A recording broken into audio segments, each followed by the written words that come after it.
Greetings, neighbors. This is Reflections, a show sponsored by the Paducah Cooperative Ministry, highlighting the religious faith community throughout this area.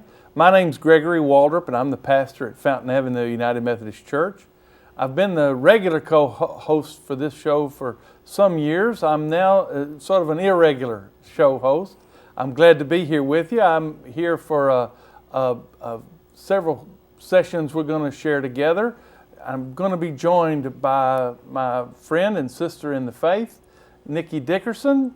Nikki is a LPCA, a licensed Professional Counselor Associate. That's it. Well done. And what we are hoping to do is to explore the psychological community throughout this area and arena. What are the possibilities when you decide you need psychological counseling or help or therapy of some sort? And Nikki and I are going to try to guide the community through some of the opportunities and some of the choices.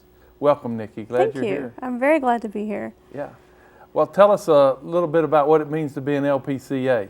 Well, it means that I have finished my master's degree in counseling, and I'm working on my 4,000 postgraduate hours for becoming a licensed professional clinical counselor.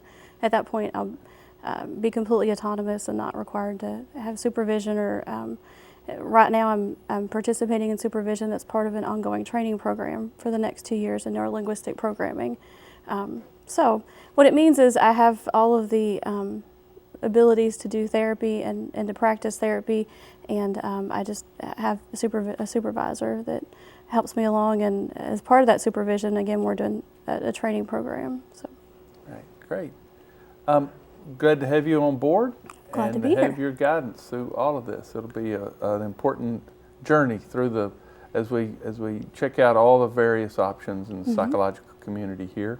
Of course, we know that the word psyche is a Bible word meaning life, and it's translated life in all sorts of ways. And the word about life is what psychologists have offered us: counseling, a perspective, a vision, and faith always has a place to play in that. I know for me, I try not to do actual psychological counseling. As a pastor, my gifts and skills are in other directions. I farm that out if there are people that come and need those particular things, and we'll talk about that a little bit, I hope, in terms of how we recommend folks along. But I try as a pastor to note to folks that come to talk with me my own biases.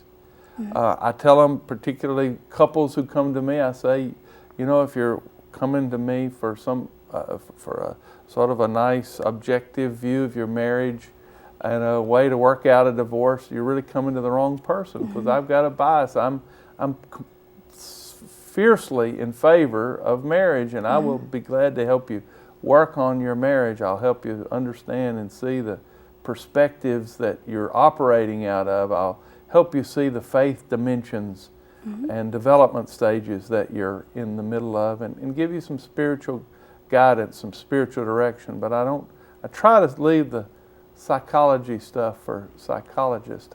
And I think that's important. Faith plays a part in all of that, but psychology has something extra, something else to offer as well. How about you? What about your connection with faith and psychology? Well, my faith is very important to me personally, but as far as a professional, I think it shapes how I view people when they come and talk with me. I believe wholeheartedly that people are not here by accident, that they're here, they have a purpose and a plan, and so whatever those presenting problems are, I view it in light of the fact that they have potential and purpose, and that's kind of how my faith, I feel like the way that I view people is how my faith impacts my practice. I don't advertise as a Christian counselor. I feel like that may be a little bit too narrowing. I feel like that some people may be intimidated by coming to a Christian counselor, feeling like they may be imposing their views on them or already have judgments, and so I like to hear what people's faith means to them, and in light of how their faith impacts their life, work with it with respect to what they're bringing. Those are really important resources to me. But my personal faith impacts the way that I view people in general.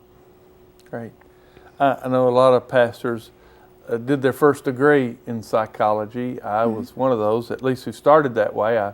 Religion intrigued me and stimulated me and really pushed me on more, so I ended up majoring in religion instead of psychology. But are there any current faith-based kind of therapies, anything that you think are particularly related?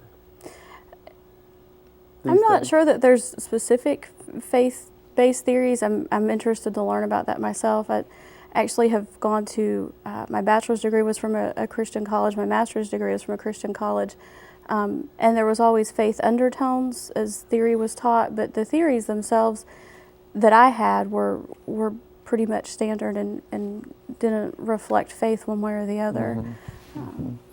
Have you worked with particular illnesses that you think come from bad faith or unhealthy faith?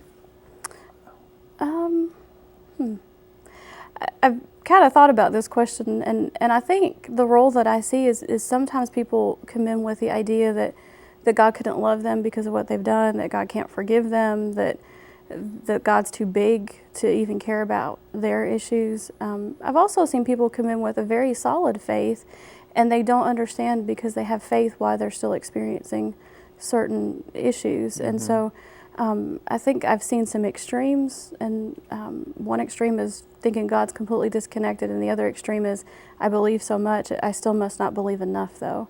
And that definitely impacts the psychological issues that are presenting to, for counseling. Yeah.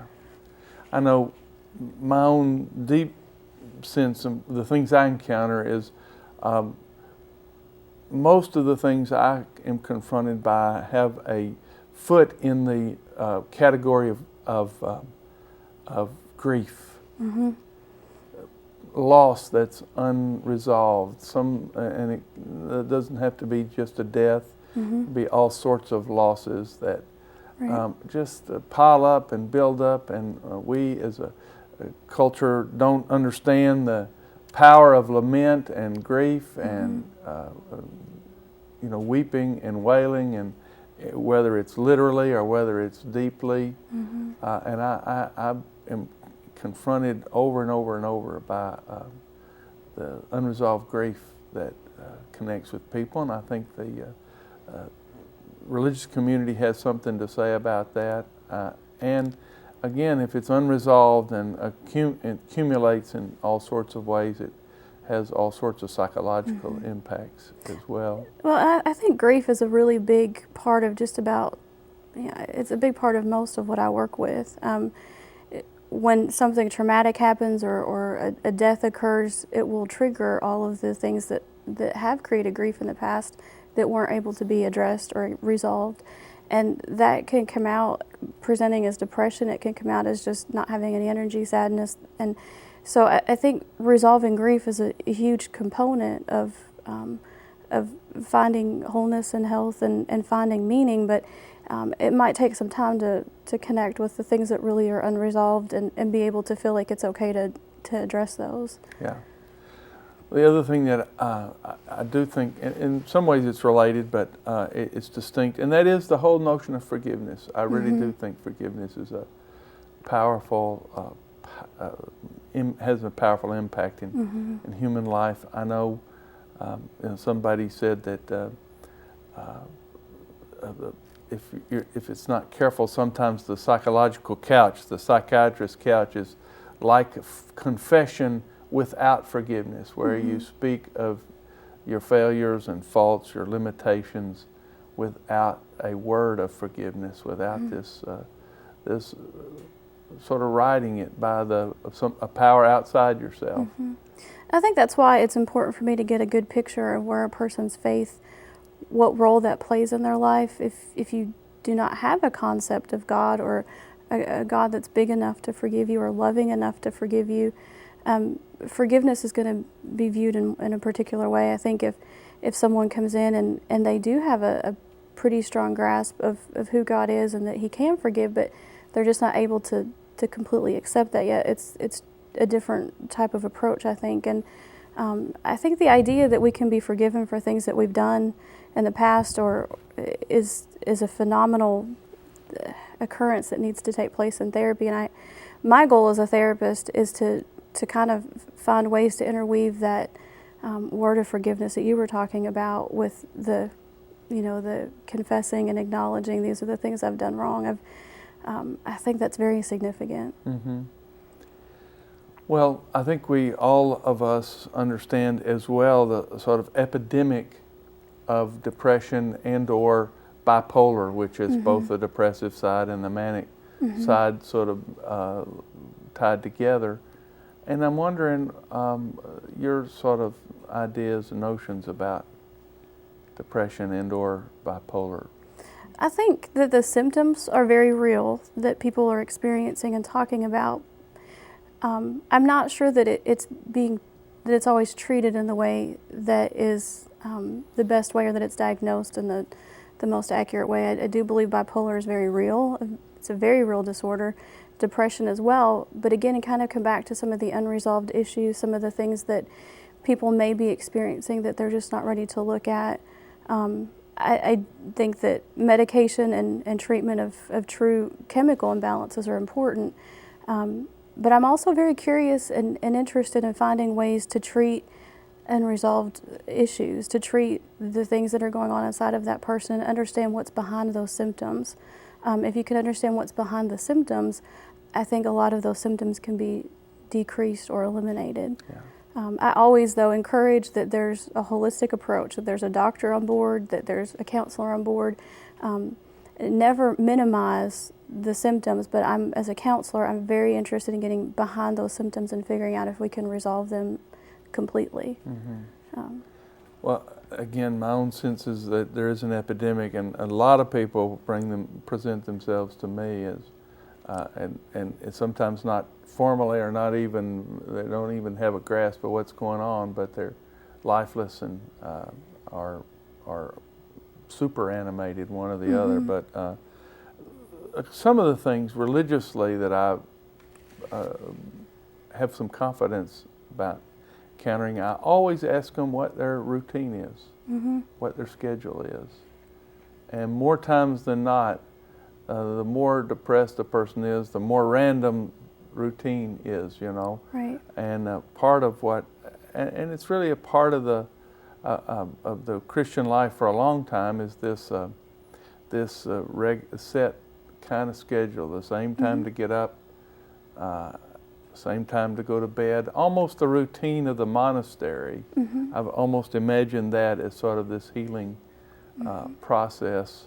Again, for people like that are wrestling with depression, and on those times when my own life energies are waning and diminished, I think a regular devotion time, a regular prayer time, a regular worship time is a big part of the kind of things that I think begin to help stabilize all of us, and also begin to make a difference in the body chemistry as well. Yes. They had a fascinating chaplain who talked in intriguing ways about the endorphins, these natural opiates of the brain chemistry, and all the things that help us to build this reservoir of endorphins, of brain chemistry that helps us through difficult times. And almost all the things they listed, again,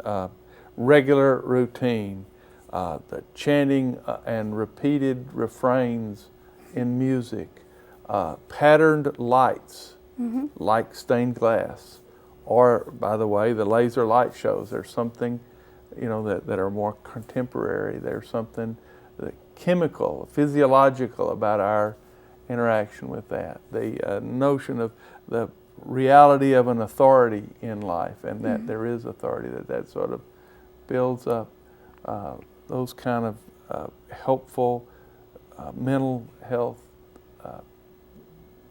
chemistry. And it's not that it's solves it always, but it just helps your body solve it. Or for people who are taking medications and need medications, it just helps the medicines do their work even better. It builds up the kind of receptors that allows the medicine to accomplish its work better. I don't know if you had some similar sense of that. Well, I definitely think one of the things that I'm learning in my training program with neurolinguistic programming is changing your physiology. If you you can change, we have the ability to change our emotional states. We have the ability to control what we think about, but that does take discipline, and I think that's why a routine seems to be significant, because if you have the discipline to create a routine and stick with it, then you can recognize you can have discipline in other areas. And when I meet with people, they're all in different places in their ability to do that, but that's ultimately sort of parallel to the way that I work, is that I want to help people find routine and find discipline so that they can start to recognize they can control the emotional state that they're in, while still working on addressing maybe where that sadness or that depression or that manic, where is that coming from? What's the process that's getting you to that point? And then figuring out how to change that process. So it's very parallel to what you're talking about. I think mine obviously probably has more of a psychological, Right. Coming from more of a psychological approach, but definitely I think that the spiritual routine is equally as important as adding in the other, eating well, exercising, all of that. Right.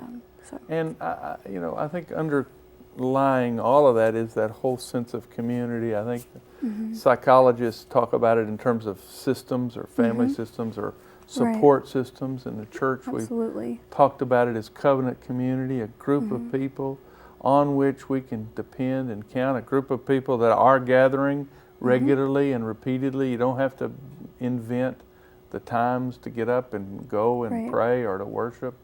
You don't have. It's not, every choice isn't always on the individual. It's happening in this Christian community, and there's this cluster of folks that surround you that pay attention to you and are responsive to what's going on in your life. And I think that's sort of the other sort of.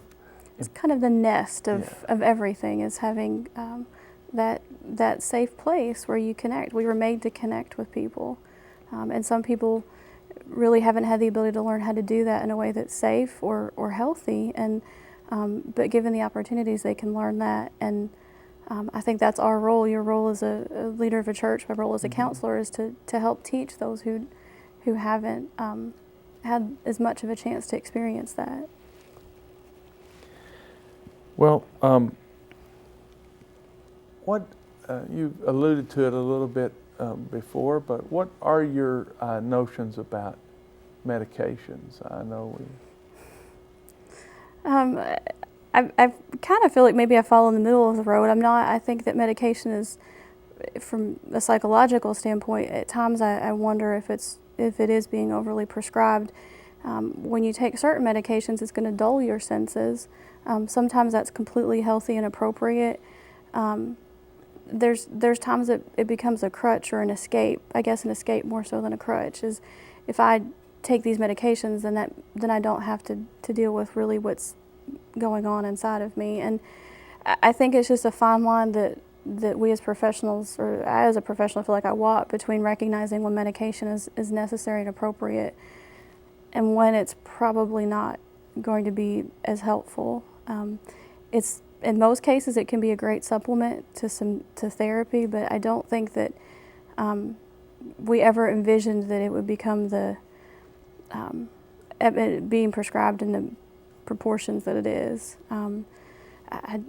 I hate to say that medication isn't necessary. I think that it is. I don't want that message to come across, but I think that we should be very careful when we take any medication. We should know what we're taking it for, why we're taking it, what is it supposed to do, what are the side effects, and can I get off of this? How is this going to impact what my goals are?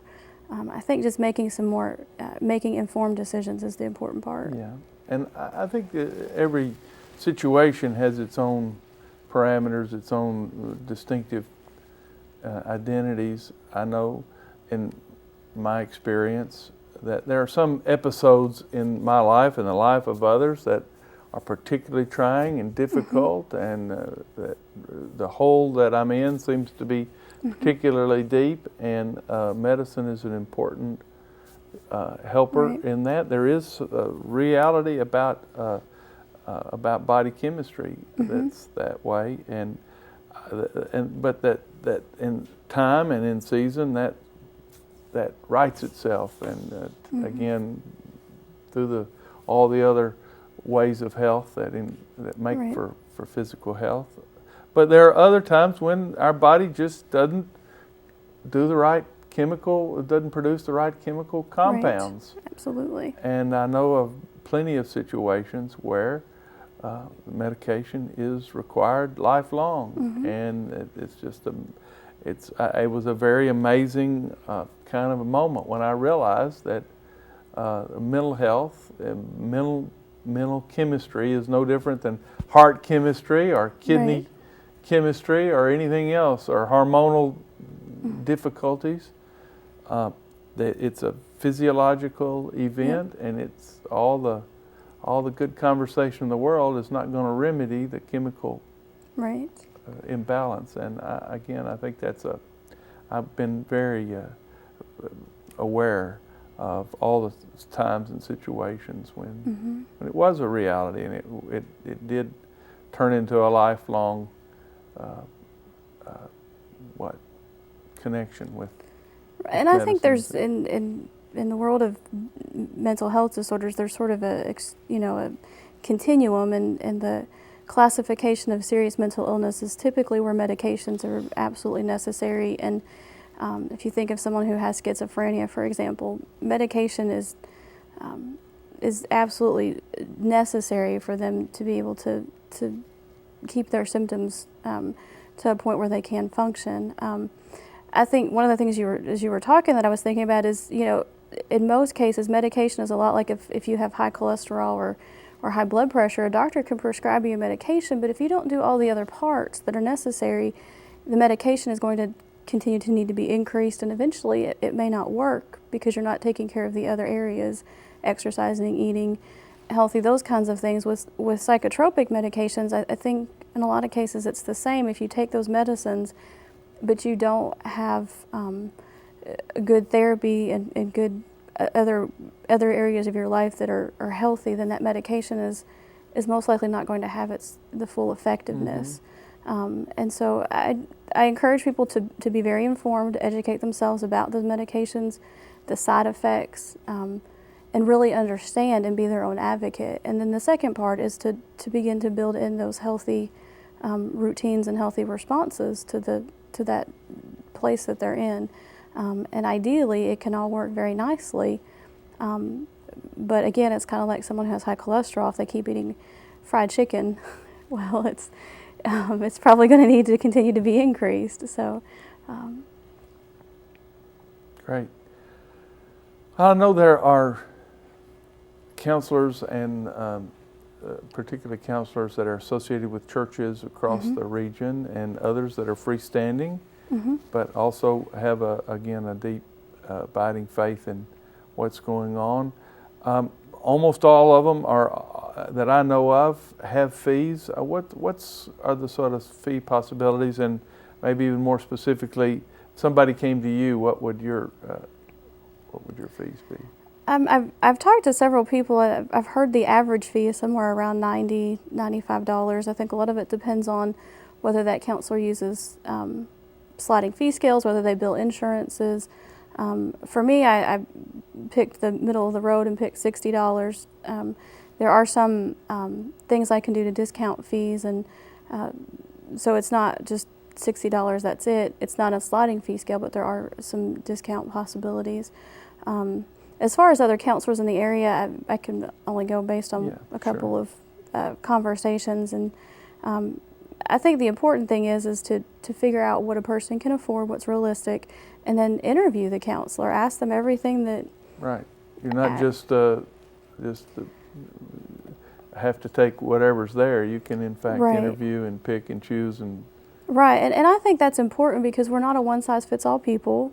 You know, just like there's pastors that may fit some people better, there's doctors that fit some people better, there's counselors that we all have different approaches more than likely, or we have some variation of the same approach. And so it's important to be your own advocate and be educated and kind of try on a few things. See if, you know, when you talk to the counselor, what's your response? How do you feel inside? Does it feel like that person made a good connection with you, or did you feel kind of, don't know if I like that or not? But it's definitely okay to call them and interview them. They're going to be taking a significant part in your life, and so it's important that you have a good connection. Mm-hmm. So, any last minute kind of things you think we ought to know as we set up and begin this this series of programs about psychological community and the resources that are around this community? I'm excited. I think it's significant to me to be able to promote this profession and be able to show that we all have different experiences and backgrounds, and Paducah has some really wonderful counselors, and so I'm looking forward to being able to do this with you, and it feels like I've come back home since I've left PCM, so I'm glad to be here. That's great. I'm glad you're here as well, and I'm glad for this opportunity. I think we are important related professions. Mm-hmm. And we have at heart the same goal, the good health, the strong health of all the folks with Absolutely. whom we come in contact with. And I'm confident that our encounters and conversations, interviews will bring a lot of perspectives to life and faith. Mm-hmm. So we hope you will continue with us on this journey, and for the next few programs, we'll be again interviewing psychologists and counselors across the region. Maybe you have someone you'd like to recommend that we interview, or that you've had particularly good times with and good encounters with. Please contact us at Paducah2.org and let us know your response to this program and to the programs that we're going to share, and also with any counselors that have been a particular benefit to you. We are glad you've been with us this hour for Reflections. We're the show sponsored by the Paducah Cooperative Ministry, where we, all of us together, do God's work with human hands. We'll see you the next time. Shalom. In mission